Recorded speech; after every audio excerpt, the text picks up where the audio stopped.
Hi everyone, and the video today is all about hot and cold climate, which links to next week's geographer task, which you can all find on the home learning page on the CMOS website. Okay, let's make a start then. So hot and cold climates of the world. What I'm going to talk you through in this short video is to understand where hot and cold countries around the world are. So we might be able to also begin to name climate zones using keywords such as temperate, cold, warm, and tropical, and also understand how the location of different countries, hot and cold, affects different animals and where they live. So some keywords that you're going to come across in today's video. The first two are Northern Hemisphere and Southern Hemisphere, which I'll talk about in a moment. Hot and cold, and you can see we've got a temperature there, thermometer to show hot and cold. We've also got climate zones, which is here, which we're going to come on to later in this video. Weather, climate, and habitats. Okay, 8 keywords that we're going to use in this video. So firstly, here's a picture of a globe. Now a globe is split into two halves. The top half is called the Northern Hemisphere, and the bottom half is called the Southern Hemisphere. So why don't you have a go at saying those two words to someone in your house right now. So Northern Hemisphere and Southern Hemisphere, go. Amazing, I heard it from here. Okay, and the globe being split into two parts basically means that we can look at different countries in each of those hemispheres. So the first thing to think about is really, what do you know? Can you think of any countries, continents, or oceans in the Northern Hemisphere? Can you think of any countries, continents, or oceans in the Southern Hemisphere? So maybe pause the video and have a think. See if you can figure any of those out. Okay, so Northern Hemisphere, you've got this red line. Now this red line is called the equator. So well done if you remembered that that's what that line is called. So that's not a real line. However, you will find it on maps and globes. And it's basically where the halfway point on the globe. So the top part is the Northern Hemisphere and the bottom part is the Southern. So Northern Hemisphere, the top north of the equator, we've got lots of countries. So here is Great Britain and England. So we're in the Northern Hemisphere. We've also got America, Canada, Greenland, Russia, Japan, and other countries in Europe such as Spain, Portugal, Italy. Whereas in the Southern Hemisphere, we've got countries like Australia, New Zealand, lots of South America, so Brazil, Peru, Cuba, those types of places, and also some countries within the continent of Africa. So down here, South Africa, Zimbabwe, and places like that. So hot and cold climates, what's the difference between them? Well, between weather and climate? Well, weather is the day-to-day change that we see happen. So for example, I'm looking outside now and it's really sunny, it's bright, it's warm, it's really pleasant. Whereas, although it could be sunny today, tomorrow it could be rainy. So that's what we call the weather, and the weather changes day by day. The climate is the average over 30 years. So instead of just one day after another, climate is what the weather is usually like across 30 years. So it's a big snapshot that they like to take. And over those 30 years, they'll decide what type of climate it is. So what's the weather like in our country?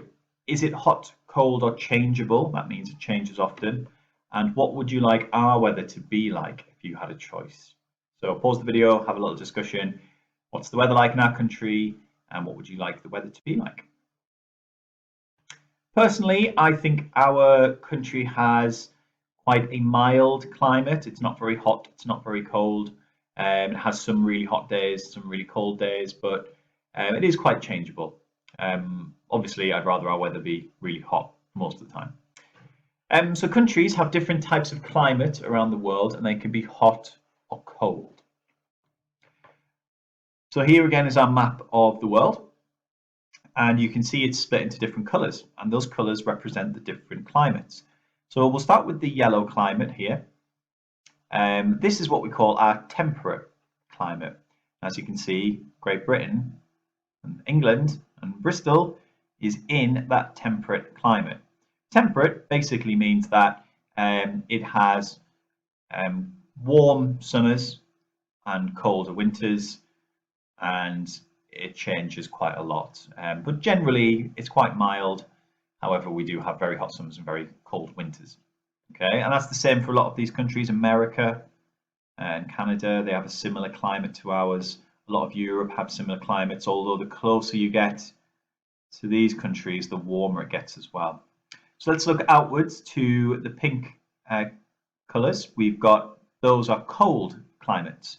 So quite far away from the equator, which is this line across the middle, really far away from that, we've got our cold climates. That's why we have the top of Russia, sort of Norway, Finland, Iceland, top of Canada, really, really cold there, lots of snow and cold the whole year round, really. So moving towards the equator, we've got these green, light green countries. They have warm climates. That means most of the time it's really warm there. And towards the middle, the equator, these dark green patches, those are our tropical climates. And that's where you get tropical rainforests. It's usually very, very hot there, but also very, very wet. So there's lots of rain, but also lots of heat, which is why there's so many lush green rainforests in those places. So let's look at some pictures of different climates. So here are some cold or polar climates. So we've got Finland, the Arctic, Norway, and Iceland there. All really common, all sort of look similar to each other. A lot of snow and ice, and it's like that most of the year. These are our warm climates. So Australia has a warm climate, North Africa, the Middle East, Mexico. They all have very warm climates, and that's where you tend to find your deserts, like the savannah and things like that. And tropical climates, these are the countries that are sat right on that equator line in the middle. So the Philippines, Indonesia, India, and the Caribbean. As you can see, they're really common in that they've got lots of lush green rainforests and lots of water. That's because it rains a lot in those climates. So to recap, we have cold, warm, tropical, and finally temperate climates, which is the UK.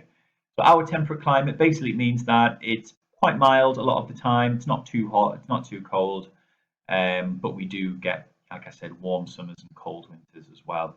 Okay, but it changes across the year. So a couple of little activities for you to try. The first, I've put these on the home learning page, and this one is to colour code the climate zones of the world using a key to label the different climates. So you can choose your challenge. You've got 1 star, 2 star, and 3 star. 1's easiest, 2's harder, and 3's the challenge.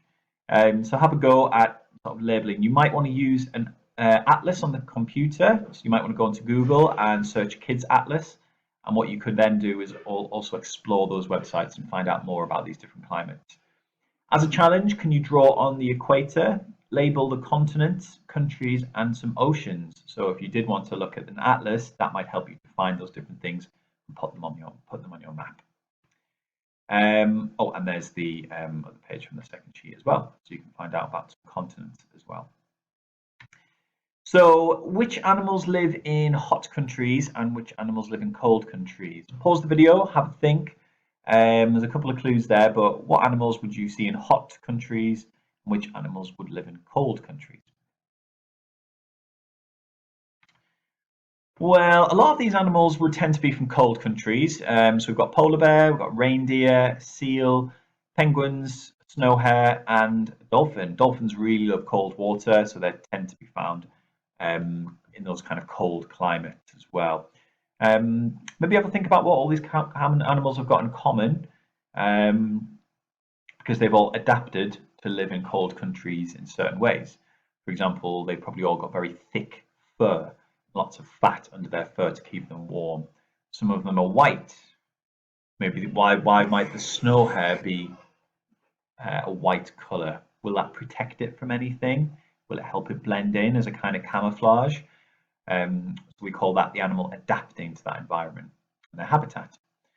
So animals from hot countries, these you tend to find in deserts, in those hot countries, places like the savannah, so elephants, giraffes, zebras, crocodiles, camels, lions and hippos. But there's a couple at the bottom there, those monkeys and the frogs, they're kind of found in hot countries, but also places with tropical climates and rainforests as well. And lots of those animals have adapted to live there, such as the camel.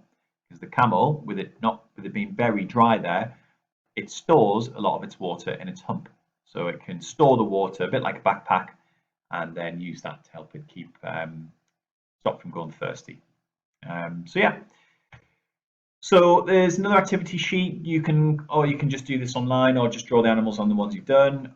Can you find where those animals belong on your map? Where do the animals live? And again, you could go to the internet and find out more, and use a couple of web pages to help you. If you search Kids National Geographic, there is lots and lots of really great resources on there. But I'll pop a couple of links up as well.